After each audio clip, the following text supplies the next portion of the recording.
Wala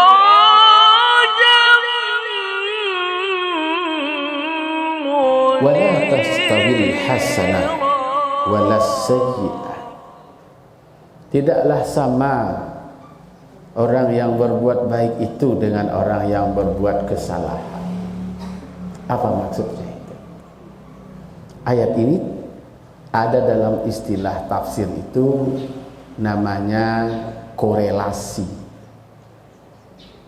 integrasi, interelasi. Namanya ada kaitannya, ada sangkutannya, ada pautannya. Tidak sama kebaikan itu dengan apa maknanya itu? Orang yang mengajak kepada kebaikan itu tidak sama dengan orang yang tidak mengajak orang lain kepada kebaikan. Tak sama.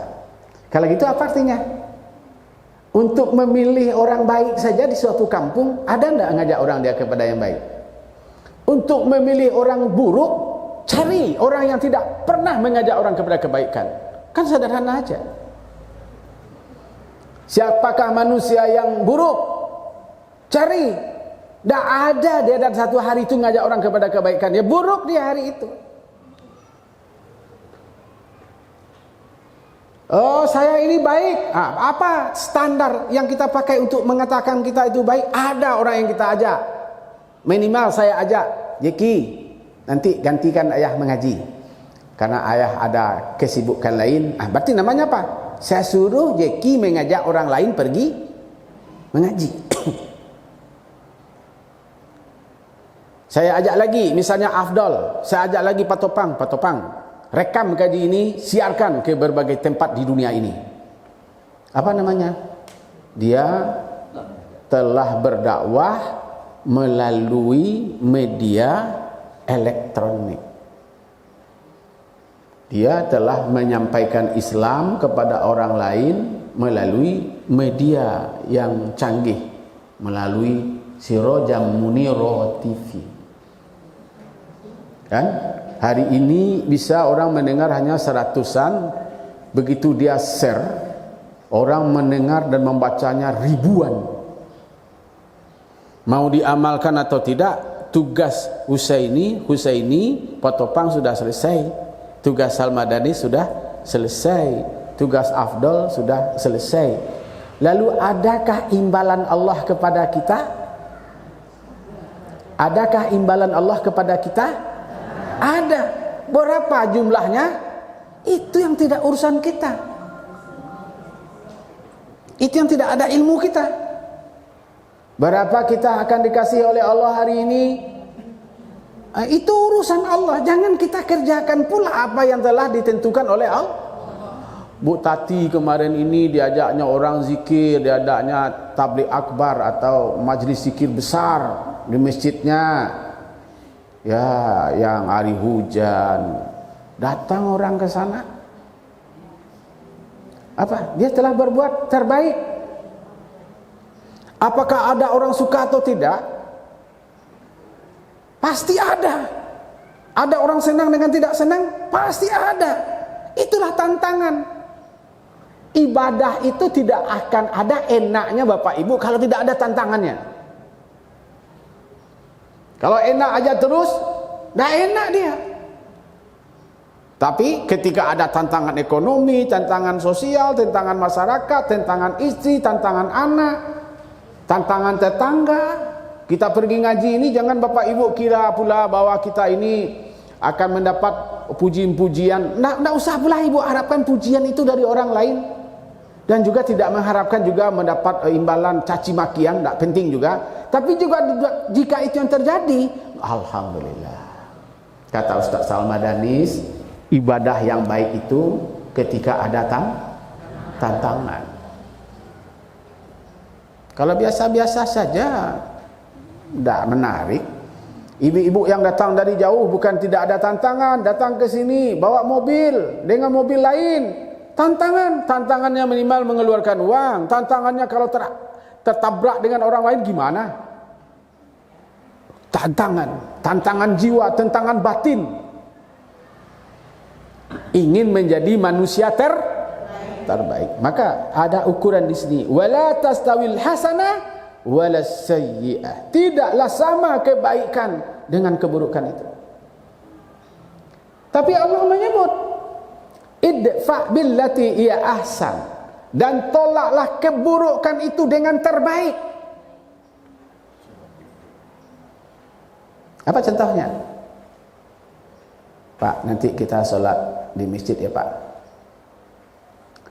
Maaf ya Pak, saya tidak berkenan sholat di tempat Bapak itu.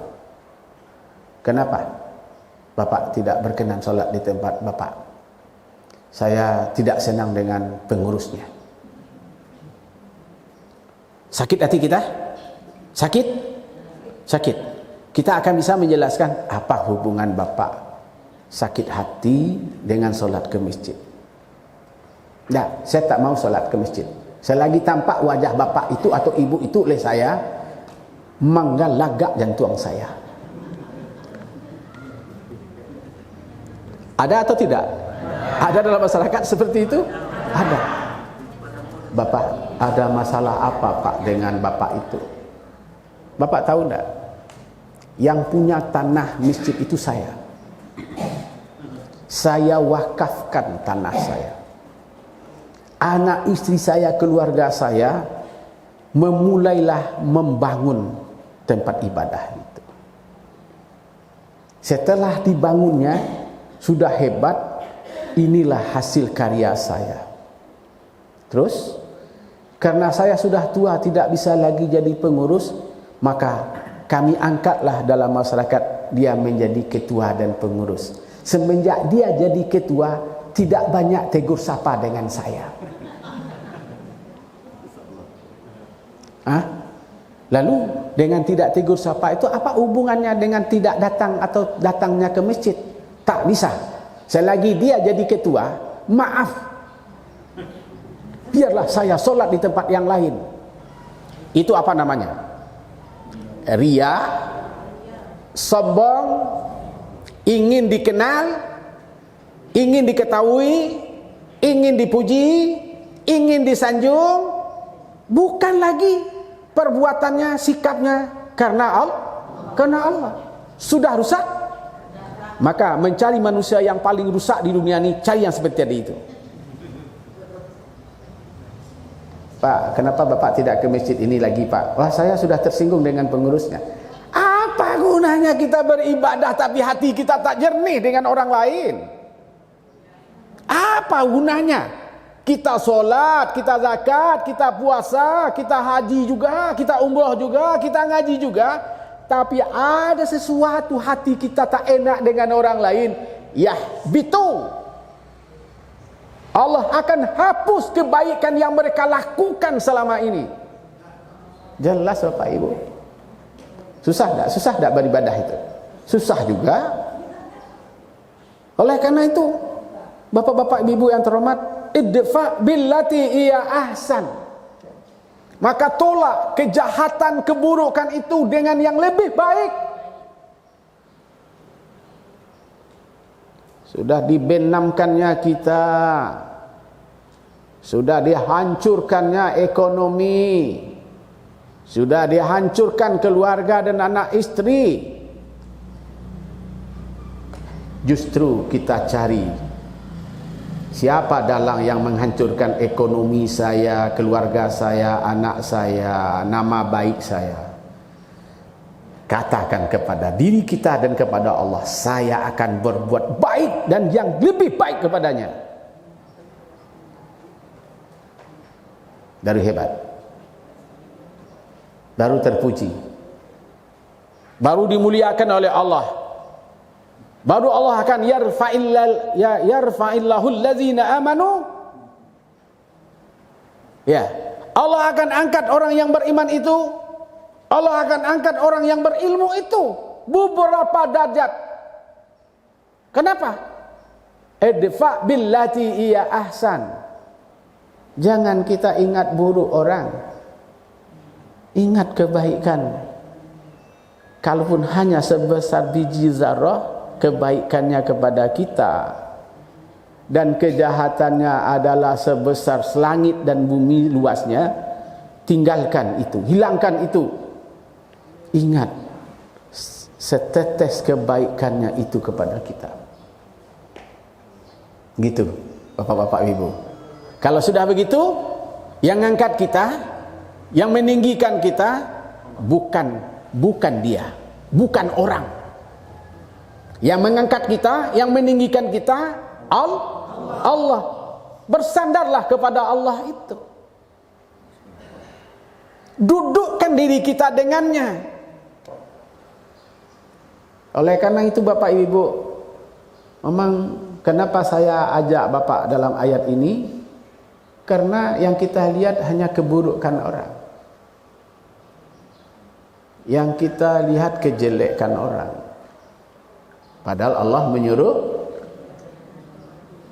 sebiji zarah kebaikannya jauh lebih besar nilainya jika kita pandang positif daripada kita mencari kesalahan orang lain.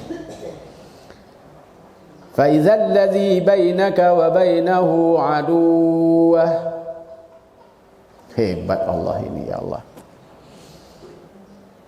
Dan apabila di antara kamu merasa bermusuh-musuhan dengan orang, antara kamu dengan antara yang lain itu, ka'annahu waliyun hamim. Masya Allah. Bagaimana orang yang kamu musuh itu menjadi teman setia kamu, menjadi teman yang paling akrab. Ya, Bapak Ibu, dalam dunia keakraban itu ada namanya yang paling tinggi itu akrab. Di bawah itu qarib. Di bawah itu korabat atau kirabat. Nah, yang paling akrab, yang paling dekat. Dekat agak jauh sedikit. Bagaimana kita akrab dengan orang yang berbuat jahat kepada kita? Bagaimana kita akrab dengan orang yang memusuhi kita? Sulit ya. Bagaimana kita meminta maaf kepada orang yang telah menyakiti kita? Berat atau tidak berat? Nyakiti kita, menghabisi kita, menzolimi kita, menjahati kita, kita cari dia. Tuan, Bapak, izin saya ketemu. Gak bisa. Maaf saya akan sebentar saja, tak sampai 1 menit ketemu dengan Al-Mukarram. Ada apa? Saya minta maaf dan saya bersyukur kepada Allah. Kalau bukanlah peristiwa yang menimpa saya seperti ini gara-gara sampeyan, saya mungkin belum tobat, atau saya mungkin belum sadar, atau mungkin saya ini belum insaf. Gara-gara inilah takdir Tuhan kepada sampeyan dan kepada saya. Inilah pelajaran yang paling besar oleh saya. Terima kasih Tuhan zolimi saya. Betapa senangnya hatinya. Saya minta maaf. Susah? Kalau ada orang buat baik, Ibu, assalamualaikum, maafkan kesalahan. Apalah kesalahan saya dengan ibu itu? Tidak ada. Dia berbuat baik kepada saya. Lalu saya minta maaf kepada Pak Al-Makri. Apalah kesalahan saya Pak Al-Makri? Apa pula lah kesalahan Pak Al-Makri kepada saya? Maaf ya Bu ya, tidak perhatian mana kan Pak Al-Makri kan sering minta maaf sama saya. Maaf ya Bu ya kalau ada salah. Saya tenang aja, saya tidak ada. Pernah tidak saya jawab? Kan tenang saja saya kan. Karena saya sudah yakin bahwa tidak ada kesalahan Bapak kepada saya. Tapi ketika ada orang yang sakit hati kepada saya minta maaf kepadanya, saya merasa salah. Apa buktinya ada kesalahan saya dengan dia? Terganggu pikiran saya, terganggu perasaan saya. Bapak, wa ma yulaqqaha,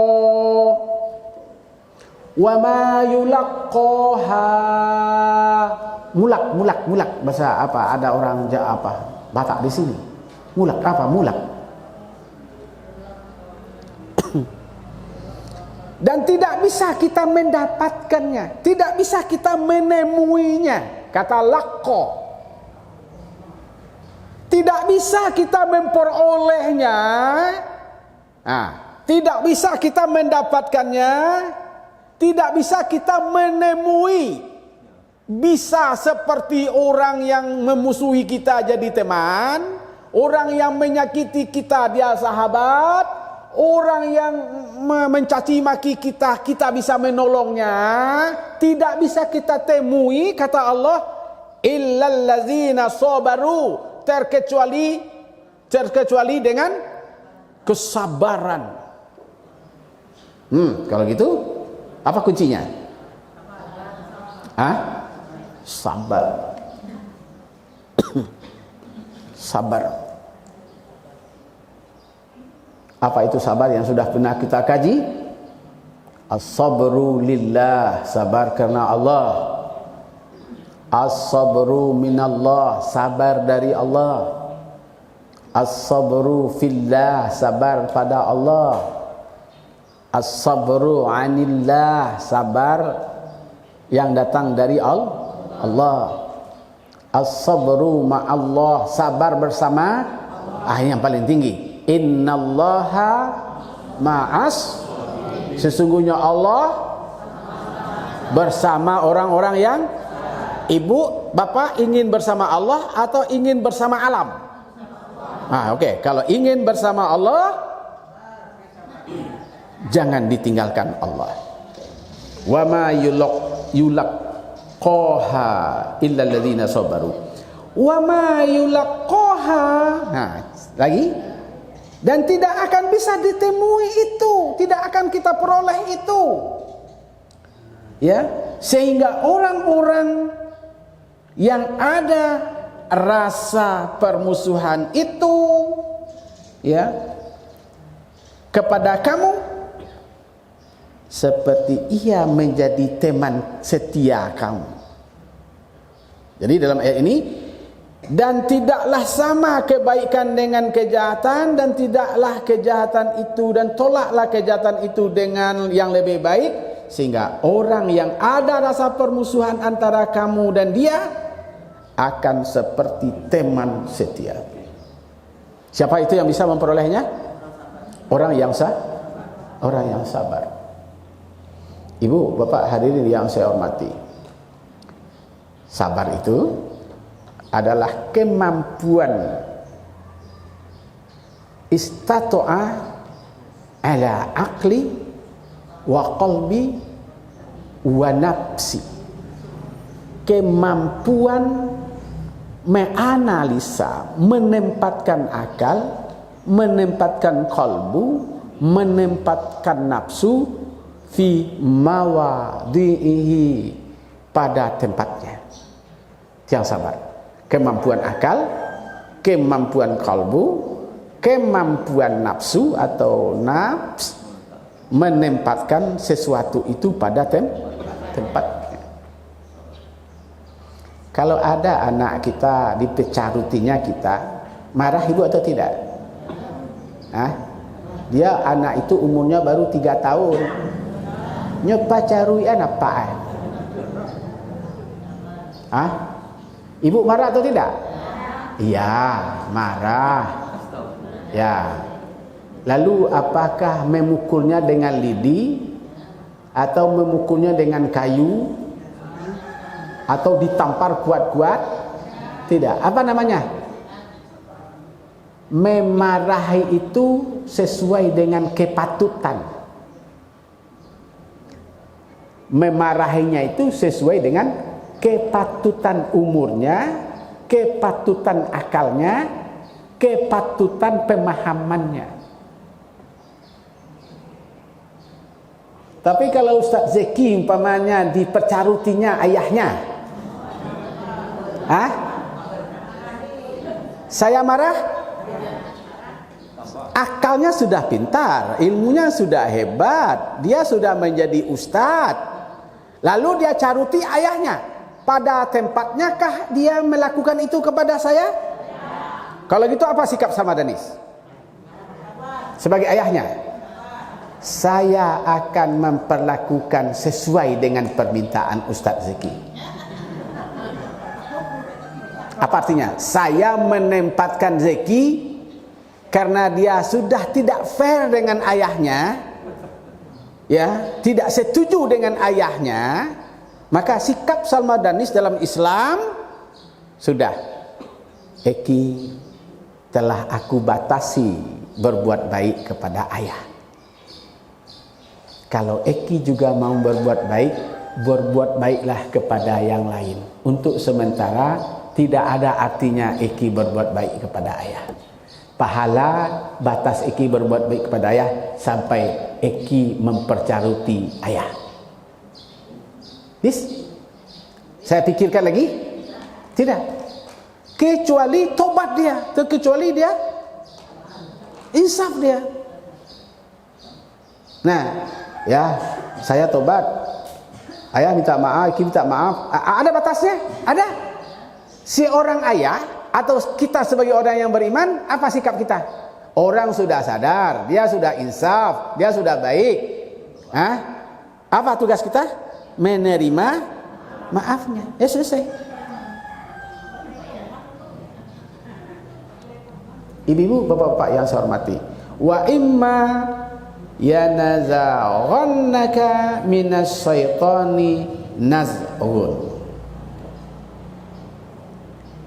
Ini makna zaghanna itu menanggalkan, ya, ditanggalkannya kebaikan kita, dibebaskannya kita dari berbuat baik oleh setan itu, ya, sehingga kita terikuti ketidakmampuan kita berbuat baik lagi. Kita tadi kan berbuat baik, contohnya gini, mulai hari ini dan tidak akan berbuat baik kepada aku.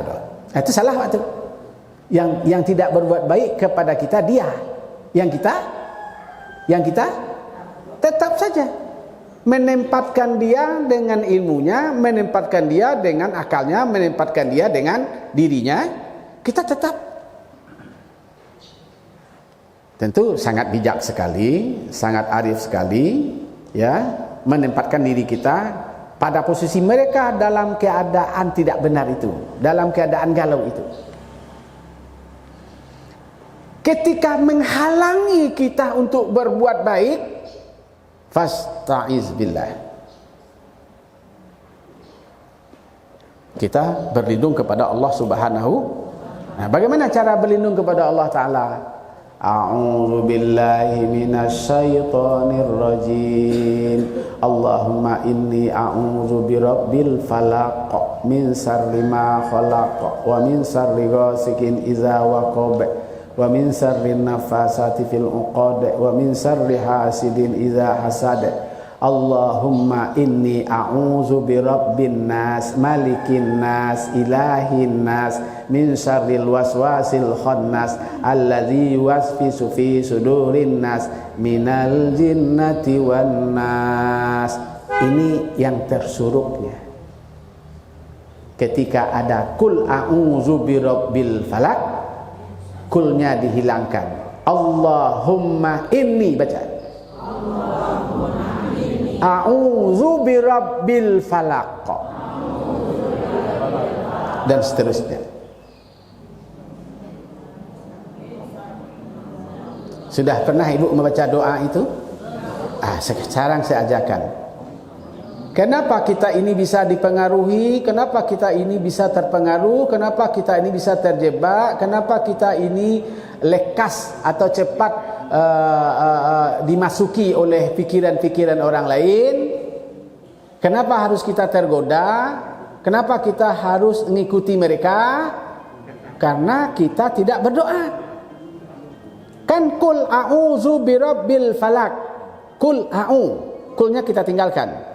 Allahumma inni a'udzu birabbil falaq min syarri ma khalaq wa min syarri ghasikin idza waqab wa min syarri nafasati fil 'uqad wa min syarri hasidin idza hasad. Berdoa kita. Doa yang kedua, Allahumma inni a'udzu birabbin nas. Sesungguhnya aku berlindung kepada Tuhan yang menciptakan manusia. Qul a'udzu birabbin nas, malikin nas, yang menguasai manusia. Kasawa minta perlindungan? Baca itu. Minal jinnati wan nas, aku berlindung dari jin dan gitu Bapak. Dia menjadi doa. Kalau kita baca bersama, Allahumma inna na'udzu birabbil falaq. Ketika kita baca sendiri, Qul a'udzu birabbil falaq. Benar Bapak Ibu. Jadi itu yang dimaksud Pak Huzaifah. Jadi doa ini Pak Suwardi, Allahumma inna na'udzu birabbil falaq. Itu aja bedanya. Allahumma inna. Coba. Allahumma inna na'udzu birabbil falaq min syarri ma khalaq, dari semua kejahatan yang Ia ciptakan. Dan seterusnya. Oke, Ibu Tati. Jadi kalau Ibu Tati memimpin doa, jangan lupa doa ini. Apa yang membuat kita galau, apa yang membuat kita cepat terpengaruh, apa yang membuat kita temperamental, baca doa ini cepat tenang jiwa kita. Kalau hendak kita pikirkan juga dia berdosa kita. Sakit hati kita, jantung kita dibuatnya. Nah, begitu juga. Qul a'udzu birabbin nas. Kita ganti. Allahumma inni a'udzu birabbin nas, malikin nas, ilahin nas, min syarril waswasil khannas, allazi yuwaswisu fi sudurin nas minal jin. Wah, sudah 9 macam doa kita. Dari mana dia masuk lagi? Tak mungkin, tak ada yang lain, tak ada pintu masuk lagi. Tak ada pintu kejahatan masuk kepada kita lagi. Nah, ibu-ibu, ini namanya kajian-kajian yang tersuruh dari makna yang tersurat di balik yang tersirat. Nah, hadirin wal hadirat, kenapa saya kutip kajian-kajian ini? Sebenarnya doa di dalam Al-Quran itu sudah lengkap. Bagaimana sikap kita menghadapi persoalan kehidupan ini, sebenarnya kita saja yang tidak tahu gitu. Saya rasa itu kajian kita pada hari ini. Semoga agak panjang juga jadinya. Semoga bermanfaat kepada kita semua. Billahi taufiq wal hidayah. Wassalamualaikum warahmatullahi wabarakatuh.